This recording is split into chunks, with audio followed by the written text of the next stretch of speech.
Assalomu alaykum. Bugun sizlar bilan uy sharoitida gamburger nonini birgalikda tayyorlaymiz. Bismillah deb idishimizga iliq suv solamiz. Ustidan shakar, dro'jja solib, yaxshilab aralashtirib, so'ng ozgina un solib, yaxshilab aralashtiramiz.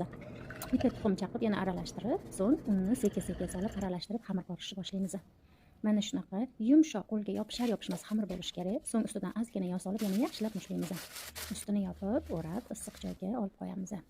Mana xamirimiz ham oshib chiqdi. Mana qanaqa chiroyli bo'lib, yumshoq bo'lib oshdi. Endi stulimizni yolib, xamirlarimizni bo'laklariga bo'lib olamiz. Men o'rtacha otalikda zuvala qildim. Hamma o'zini xohishiga qarab bundan kichkina qilsanglar ham bo'ladi. Zuvalachalarni yana 10 minutga tindirib pishirgani qo'yamiz. Ustiga tuxum surib, sedani sepib, 180 gradusga qizarguncha pishirgani duxovkaga qo'yamiz. Mana pishib chiqdi. Qaranglar qanaqa chiroyli bo'lib pishdi. Ranglari ham juda chiroyli chiqdi. Mana ichlari ham chiroyli bo'lib pishgan. Mana ichlari. Mana